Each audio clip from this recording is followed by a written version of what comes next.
Já chegou a ter vergonha do Flamengo? Eu acho que todo rubro-negro passou por essa situação. A gente nem sabia o tamanho do problema que a gente ia encontrar. O Flamengo, infelizmente, durante muito tempo andou muito mais nas páginas criminais do que nas páginas esportivas.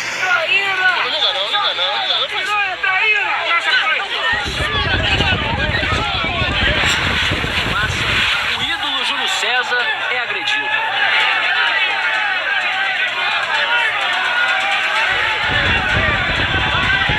Política não é um lance legal no Flamengo. Acho que todo mundo amava o Flamengo e ama, mas não tinha competência para fazer isso. O clube não cumpria nenhuma obrigação, o clube devia a justiça trabalhista, o clube devia impostos, todas as receitas eram glosadas, você tinha um processo de asfixia financeira do clube. O dinheiro acabou. Acabou. Irregularidades estarrecedoras, gravíssimas com relação à administração do clube. E que eu chamo de denúncia grave. Eu sabia que tinha um grupo de traidores ao Flamengo. Edmundo Santos Silva se tornou o primeiro presidente da história do Flamengo a ter o mandato cassado. O Flamengo dá mais um vexame. Pessoas que trabalham hoje no Flamengo sempre falou, né, que a situação do Flamengo na época antiga era muito difícil. Jogadores saindo, né, ao invés de carrinho, saindo num carrinho ali meio de obra. Aqui tem que aguentar a pressão o tempo todo, porque a pressão aqui são nas derrotas e nas vitórias. O acordo com ele é que ele eventualmente iria participar das reuniões e tudo, mas que existia um grupo de pessoas ali que foram as pessoas que alçaram ele ao poder, tá certo? E que essas pessoas é que iriam administrar o clube. Cruzamento pro Hernani, dominou, bateu!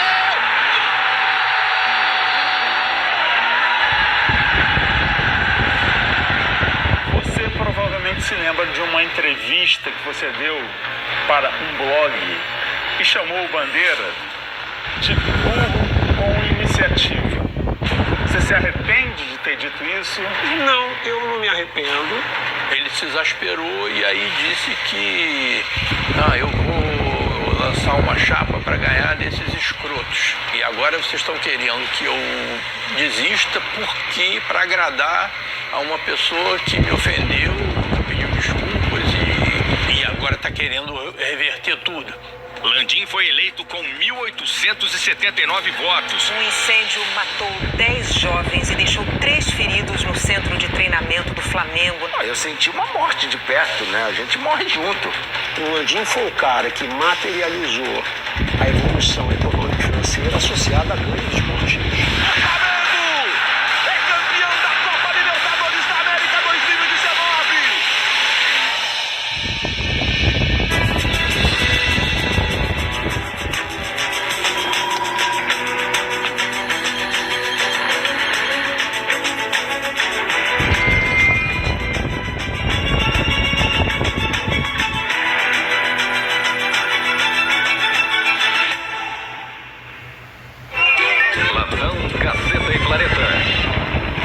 Para comemorar o centenário do Flamengo, que este ano comemora 100 anos, o time resolveu ficar sem defesa, sem meio-campo, sem ataque, sem título e sem vitória. Um timezinho sem vergonha. Estou envergonhado e peço desculpa a toda a nação rubro-negra, né, todas as pessoas que estiveram no Maracanã e que acompanharam pelo rádio, a vergonha que nós fizemos aí. Só isso que eu tenho a colocar.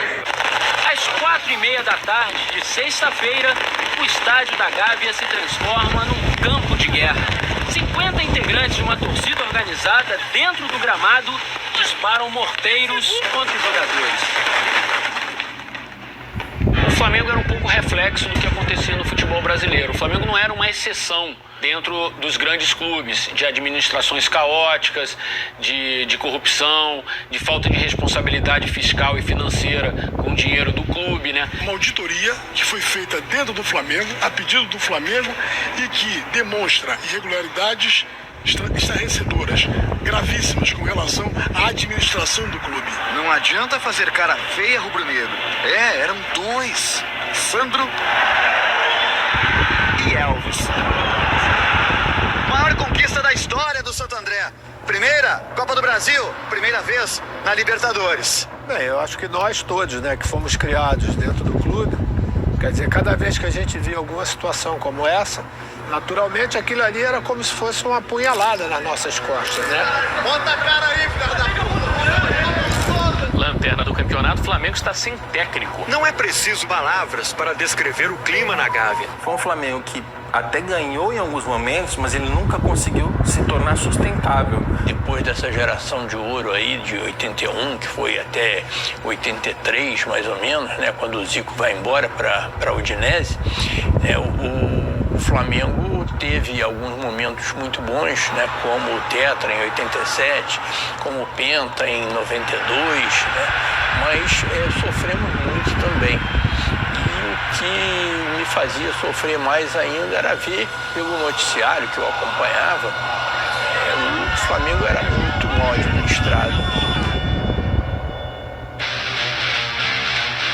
Quando eu entrei no Flamengo, voltei ao Flamengo, nós estávamos em estado de insolvência e não tinha talão de cheque.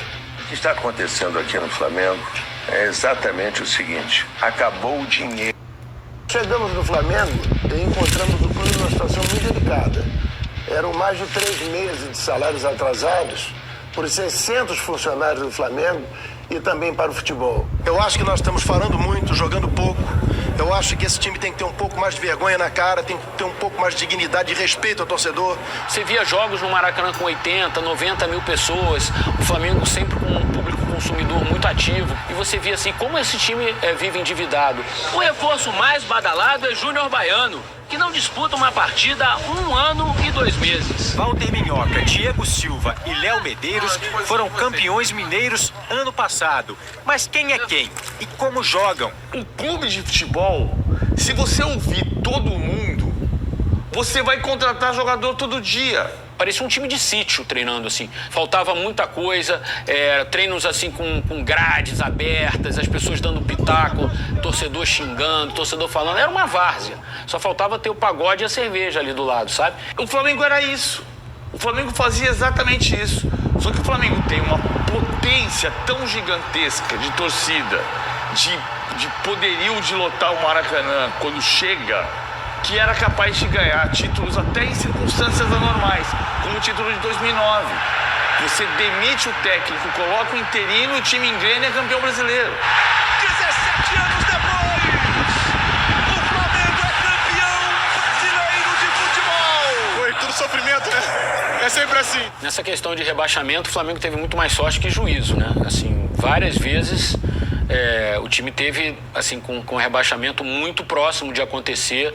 A primeira vez que isso ficou muito latente mesmo, assim, foi em 2001, quando o Flamengo chega à última rodada do Campeonato Brasileiro precisando ganhar do Palmeiras para não ser rebaixado. Depois, em 2002, no ano seguinte, também conseguiu se salvar com algumas rodadinhas de antecedência. Depois, em 2004, a mesma coisa. Em 2005, a mesma coisa. Talvez fosse o ano em que todo mundo deu como o rebaixamento sendo algo certo. Precisava vencer muitos jogos nas rodadas finais. E aí o Joel Santana assumiu e tal, e conseguiu um milagre. O Flamengo nunca conseguiu ser gerido, né, como eu sempre disse, né, com a transparência da melhor empresa pública e com a eficiência da melhor empresa privada. O pagamento dos 3 meses de salários atrasados foi adiado. Parte da dívida será paga só na terça-feira da semana que vem. Era para ter pagado semana passada, isso adiou.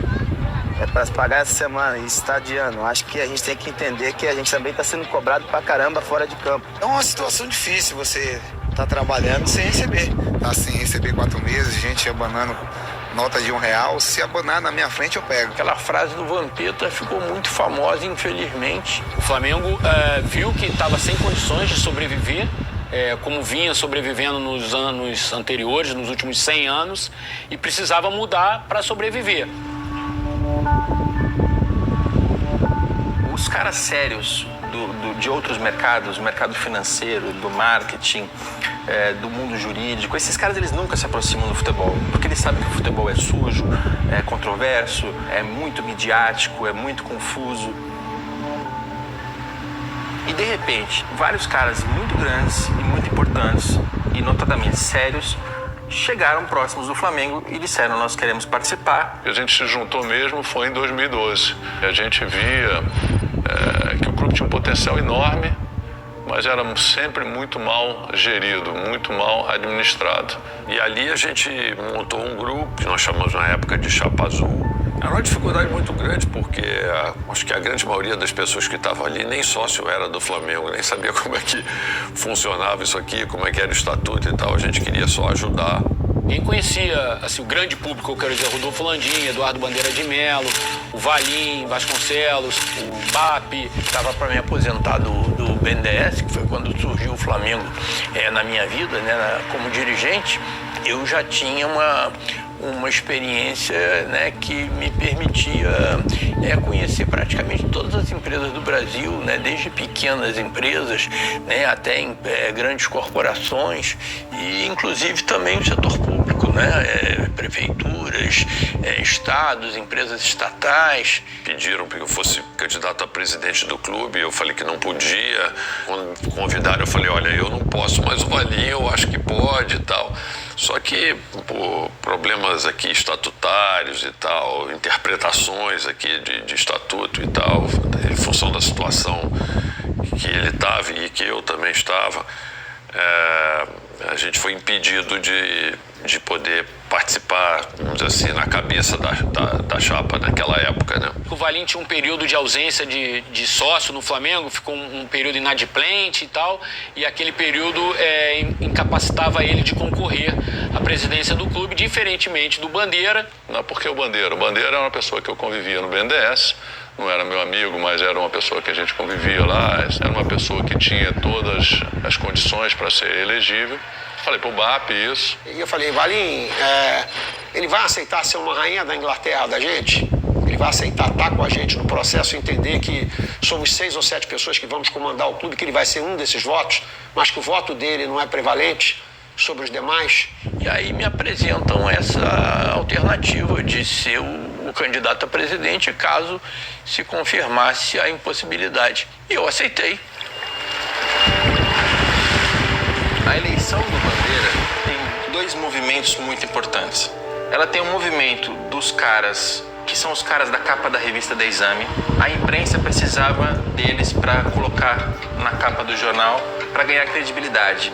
E teve um segundo grupo que também foi bastante importante, que foi um grupo mais político, de pessoas com perfil de 30, 35 anos, pessoas que ainda não tinham uma vida financeira resolvida, então estavam trabalhando pra caramba. E essas pessoas, elas se organizaram num grupo político que na época ficou famoso como o Soflá. Eu me reúno com outros colegas que já eram sócios e a gente vai conversando, amigo do amigo, trazendo sempre um sócio. Com quem que você conversa no Flamengo? Quem são os seus pontos de contato aqui dentro? Me fale dessas pessoas. E a gente ia tabulando esses nomes. Eles começaram a juntar essas pessoas, começaram a se organizar e começaram, de certa forma, a se infiltrar na política do Flamengo. Muda, Mengão! Chega de sofrimento!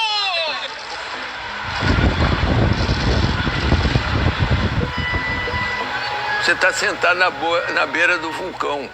Você está sempre com a bunda quente. Aquilo ali não tem sábado, domingo, segunda. Sábado e domingo tem jogo. Segunda-feira você tem que pagar a conta. Então não tem descanso. É muito complicado, é muito complexo. A gestão anterior, a do Bandeira, da Patrícia Amorim, ela teve alguns acertos. Não dá para dizer que tudo era desgraça. Agora, era uma gestão que não tinha a menor credibilidade, porque não honrava os pagamentos de salários, as questões mais básicas. Era uma gestão que você não conseguia sequer saber o tamanho da dívida do clube, porque o balanço não era confiável. Olha, eu não queria ser candidata no primeiro momento. Eu até acho que não deveriam ter reeleição. Primeiro porque eu entendi a necessidade de vir um grupo mesmo, forte. E achava que o meu papel era fazer exatamente esse movimento contrário. Se eu não vier, eles não vão se juntar todos contra mim. E o jornal era o tempo todo assim, nas colunas. Se não se juntarem, ela vai vencer. Confio nessas pessoas que estão hoje na Chapa Azul. Acredito que elas possam fazer um grande trabalho no Flamengo. Eu espero que coloque o futebol em primeiro lugar, porque a razão do Flamengo é o futebol.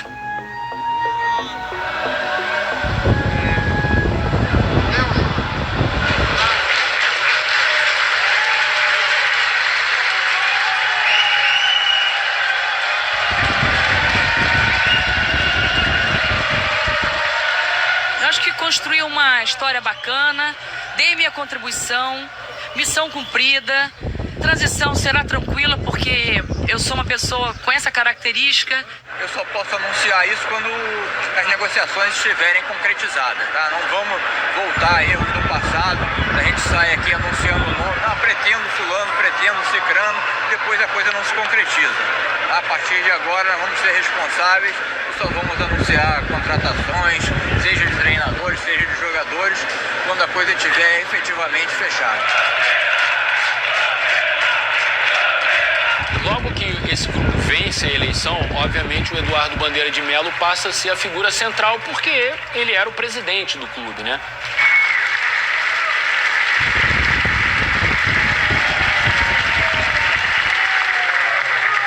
Hoje o Flamengo tem, eu diria, a justa fama de clube mal pagador, que desrespeita contratos sistematicamente, chega a ser irresponsável em relação ao seu papel de contribuinte. Meu discurso de posse no final de 2012, né, eu falo que o Flamengo tinha um déficit, né, tinha um passivo financeiro enorme, que a gente não sabia nem o tamanho. Quando nós conseguirmos uma forma de equacionar esse passivo, nós vamos cumprir fiel e pontualmente cada item do acordo. Nem que seja para isso a gente precise sacrificar alguns objetivos na área social e esportiva. Ele usou uma expressão que eu nunca mais esqueci. Ele falou assim: cada porta que a gente abre aqui dentro da Gávea caem uns 4 cadáveres. Então, para a gente era muito claro que a gente tinha que levantar dinheiro muito rapidamente, por um lado, e por outro, repactuar essas dívidas que o clube tinha. Era pagar dívidas, né? Eu acho que quando você tem dívida, lógico que você não dorme direito. E quem não recebe também não dorme direito, né? Mas a partir do momento que a gente senta na cadeira, a gente percebe que a encrenca era muito maior do que a gente imaginava. O Flamengo recebeu um tratamento num primeiro momento que era quase que um tratamento de choque. E isso foi proposto para o torcedor. O Flamengo, a partir de agora, pode ser que fique anos sem conquistar títulos, sem ter grandes jogadores, sem disputar grandes competições, grandes finais. Por quê? Porque vai precisar se reestruturar. Foi muito duro, foi muito difícil. Tivemos tomadas de decisões importantes, tivemos que abrir mão de jogadores importantes. Nenhuma contratação, nenhuma apresentação de reforços. O foco da direção rubro-negra é o pagamento dos salários atrasados. Espero que eles possam cumprir o que eles prometeram. O Wagner Love estava no Flamengo naquela época, mas ele estava emprestado do CSKA da Rússia. O Flamengo tinha a opção de comprar o Wagner Love para ficar no Flamengo e a direção do Bandeira tomou a decisão de não ficar com o Love. Nós recebemos uma proposta do CSKA que nós entendemos que era boa para as duas partes. O Flamengo ainda devia cerca de 16 milhões de reais ao clube russo. Valor que deveria ser quitado até 2014. No entanto, no acordo entre os clubes, o CSKA propôs esquecer a dívida e fez uma ótima proposta salarial a Wagner Love, que, dessa forma, não vai mais vestir a camisa do Flamengo.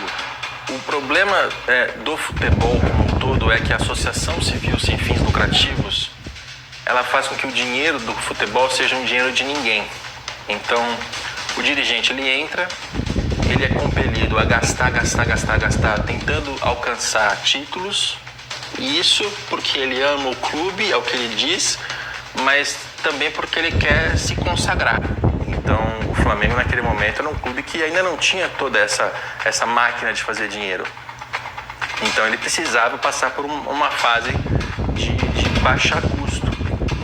Só que o torcedor não estava preparado para isso. Muitas vezes a gente foi incompreendido naquele primeiro momento pelo torcedor. Eu vou ter muito carinho pelo Flamengo sempre. Boa noite, valeu, obrigado. Falou, valeu, abraço. Aí muita gente conhece a história, né, da saída do Wagner Love, da dispensa dos medalhões do esporte olímpico. 20 judocas e 8 ginastas, entre eles Diego e Daniele Hipólito e Jade Barbosa, por exemplo, estão sendo dispensados. Da interdição da piscina olímpica do clube, que proporcionava uma conta da SEDAI, que representava talvez como se fosse o nosso segundo jogador mais caro. Atitudes que, no primeiro momento, soam como antipáticas, né? Tudo isso era muito difícil, mas era necessário, isso tinha que ser feito. E a diretoria não abriu mão desse projeto, né? Porque era importante, aqui naquele momento, dar o remédio amargo, e nós éramos executores. Futebol é título, é gol, é torcedores comemorando conquista. Eles sabiam que para o projeto dar certo, acontecer, precisava de alguma coisa dentro de campo. Os números não eram confiáveis, então a gente não podia analisar os números que eram publicados e traçar uma real estratégia sobre o que tinha que fazer. O objetivo desse trabalho que a gente está apresentando é um trabalho de tirar uma fotografia e identificar qual é o tamanho do problema que a gente tem.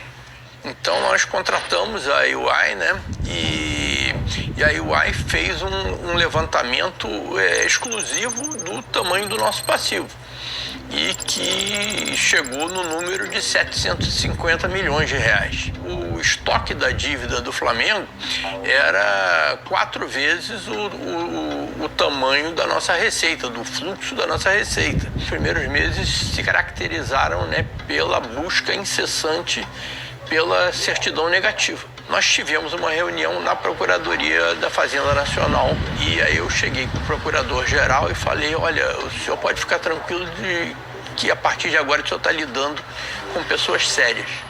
Então, semana que vem vai entrar um dinheiro no Flamengo do nosso contrato da Adidas e esse dinheiro não vai nem esquentar no nosso caixa, vai vir todo para cá.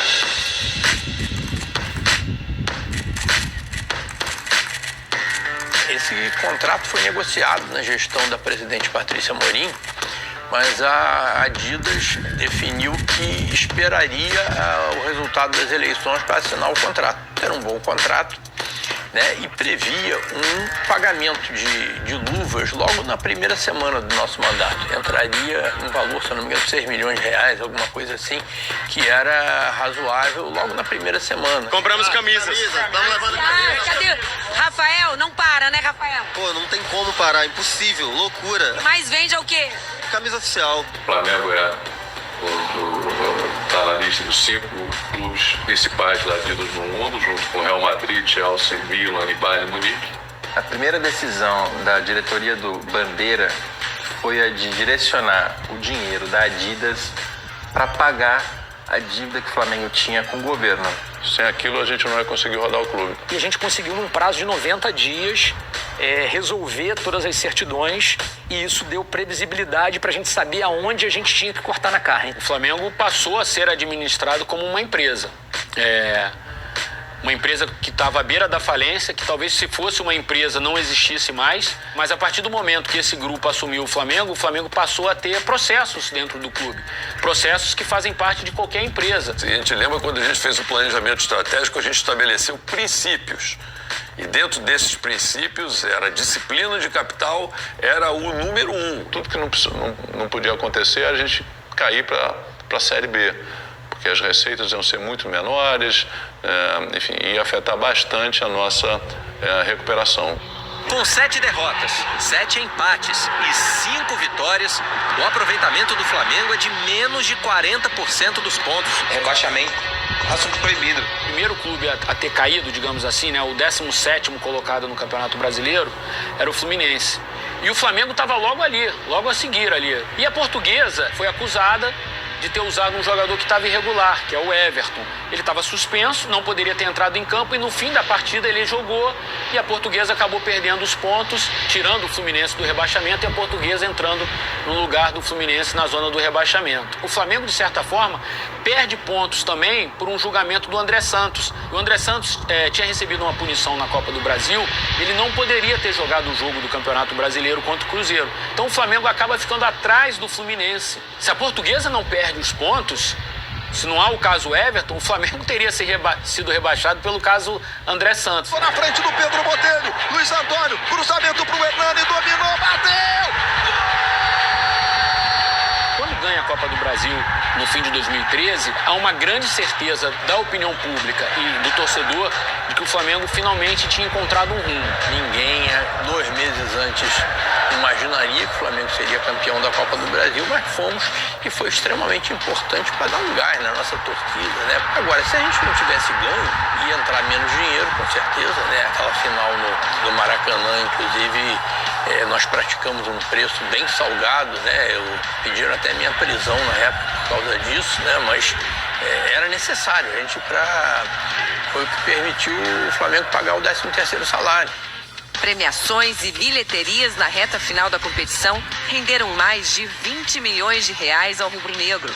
Talvez se o Flamengo fracassasse 100% em 2013, talvez fosse difícil manter a austeridade que eles estavam implantando no clube. Em 2013 a gente não tinha esse campo de visão da onde a gente podia chegar, ainda que nós fôssemos ousados e otimistas. Mas era muito assim, vendia-se o almoço para se pagar o jantar. Flamengo cada dia mais forte, para desespero dos nossos detratores, para os hipócritas, para os cretinos que não sabem o que falam. Deus perdoe vocês, porque o mundo é rubro-negro.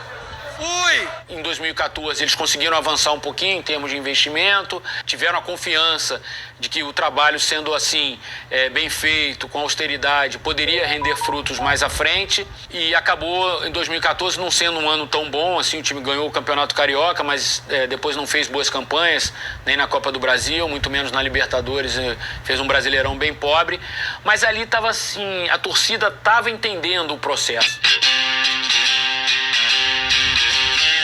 Guerreiro trocou o Corinthians pelo Flamengo, amigo. Contrato de 3 anos, hein? Foi o primeiro sinal de que realmente o doente estava melhorando. Que o doente tinha saído do coma, digamos assim. Eu tenho certeza que o time vai melhorar. Eu espero dar meu melhor. Guerreiro veio para o Flamengo em 2015. E todos os investimentos que o Flamengo fez foram cuidadosamente planilhados, né? Eu lembro que quando o Flamengo contratou o Guerreiro, alguns jornalistas, de maneira assim, talvez irrefletida, disseram, tá vendo como essa coisa de austeridade acabou? É claro que eles não vão conseguir pagar o Guerreiro, o jogador mais caro do Brasil. Só no toque do Guerreiro!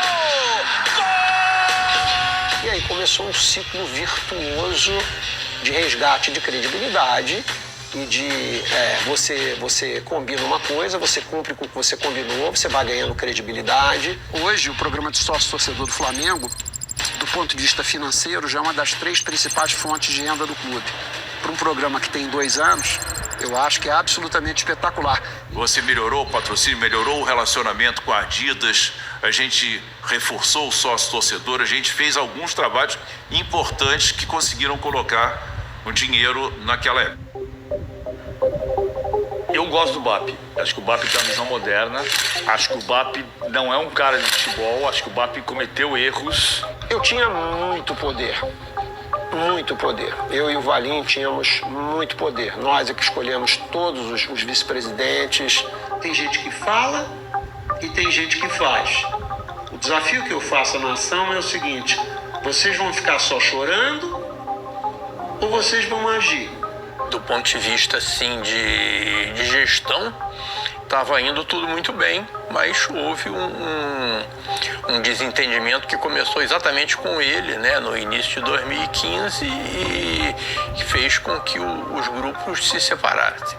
Tem curto-circuito dos 2 lados, porque aí uma hora o cara vai querer ser o dono do clube. Em princípio, eu tinha a intenção de não concorrer, de limitar o meu mandato em 3 anos. Mas quando chegou em outubro de 2014, ou seja, pouco mais de um ano antes da eleição de 2015, eu fui procurado pelo atual presidente do clube, o Rodolfo Landim, que era vice-presidente de planejamento. Ele me procurou e propôs, falou assim, Eduardo, eu queria dizer que eu andei conversando aqui com alguns vice-presidentes do clube, né, e todo mundo acha que a melhor solução para nós para as eleições do ano que vem é que você seja candidato à reeleição.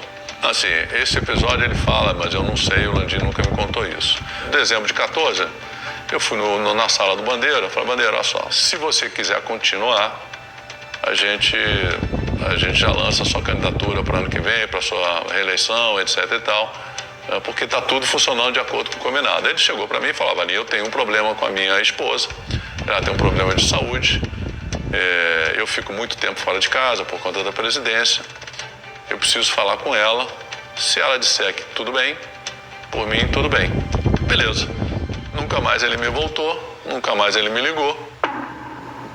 No início de 2015, 3 episódios aconteceram em que a decisão do grupo foi uma e o Bandeira, como presidente, tomou uma decisão contrária ao que o grupo tinha decidido. Eu não sou um cara injusto, tá?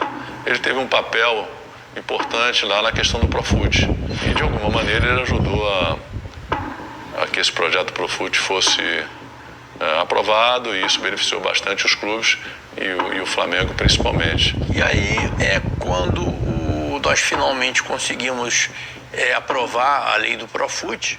Isso foi eu diria, um marco fundamental na história da virada do jogo do Flamengo. Porque a dívida do clube, a principal parcela da dívida do clube, que era aquela dívida tributária proveniente de apropriação indébita, ela foi escalonada em 20 anos. Não teve nenhuma benesse, não teve nenhum perdão. Ele não tinha cumprido mais o combinado. O combinado tinha acabado, que é a maioria decide. Ninguém ia apoiá-lo depois dele ter quebrado o combinado. Não tinha como. O WhatsApp é uma ferramenta muito perigosa, porque o que você escreve, o que você fala, dependendo do momento, passa. O que você escreve, a pessoa está esquecendo, ela vai lá ler de novo, ela interpreta de uma maneira ou de outra. Aparentemente ele estava desconfortável com essa situação, ele provavelmente não gostava muito, né? Mas não tinha em momento nenhum explicitado. Mas houve um problema, né? Num grupo de WhatsApp do conselho diretor. O BAP não é um cara que vai ficar quieto, é um cara que gosta que as opiniões dele sejam ouvidas, ele é um cara que quer se fazer presente. Ele se exasperou e aí disse que eu vou lançar uma chapa para ganhar desses escrotos, se referindo a mim e ao Flávio William. O Luiz Eduardo Batista, o BAP, é um cara que é também brilhante, mas ele é o cara mais grosseiro. Eu entendo que naquele momento precipitou em mim a sensação de que a gente combinava algumas coisas e que ele fazia outra. O Bandeira se tornou o presidente e, às vezes, por ele ser o presidente, achou no direito de muitas vezes tomar decisão contrária àquilo que era resultado desse grupo tinha decidido. Então foi isso que eu acredito que possa ter criado todo esse problema e dessa divisão do grupo. E a gente entendia que é o seguinte: olha, o combinado desde o princípio era que seríamos nós decidindo. Então, quando eu começo a prevalecer sobre nós, eu pelo menos entendia que isso tinha que ser repactuado, né? E ele, naquela ocasião, entendia que é o seguinte: olha, eu sou o presidente do Flamengo, a caneta é minha. E aí, assim, já no último ano, muita gente dessa gestão saiu, porque entendia que houve uma traição do Bandeira, e muita gente ficou do lado do Bandeira. E aí, eu acho que os incomodados têm que se mudar, né? Eu entendi o seguinte: olha, eu não vou seguir trabalhando. E no dia seguinte pediu demissão e aí começou a dar várias entrevistas falando coisas piores, inclusive. Eu tinha certeza que eles iam se dividir. Tudo que eu sou como pessoa, tudo que eu aprendi de bom e ruim, eu aprendi no Flamengo. E esse grupo de empresários que chegou de uma forma muito truculenta, desrespeitando a história do clube, desrespeitando o passado, achando que, né, de certa forma, eles fundaram o novo Flamengo e tem méritos na reformulação, sim, reconheço, mas o Flamengo tem 129 anos. Ele, acho que é o retrato da arrogância, da intolerância, da empáfia, né, na administração do Flamengo. Você provavelmente se lembra de uma entrevista que você deu para um blog e chamou o Bandeira de burro com iniciativa. Você se arrepende de ter dito isso? Não, eu não me arrependo. Eu não me arrependo de ter dito no sentido lato senso do que eu queria dizer. Se eu voltasse atrás no tempo, talvez eu tivesse usado uma terminologia mais leve, mas é que é aquela coisa da circunstância, entendeu? Democracia não é quando você concorda, é sobretudo quando você diverge. E a capacidade de divergir sem brigar. Se você não entender que democracia é sobretudo quando se diverge, vai romper. Eles achavam que iam ganhar com muita facilidade, que eles se acham superiores por alguma razão. É uma pessoa mediana que caiu no meio de um projeto de restauração do maior clube das Américas, com pessoas muito competentes, experientes. O primeiro ponto importante que a gente observou é a falta de ambição que a gente tinha dentro do Flamengo, né?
Achavam que iam ganhar com muita facilidade, que eles se acham superiores.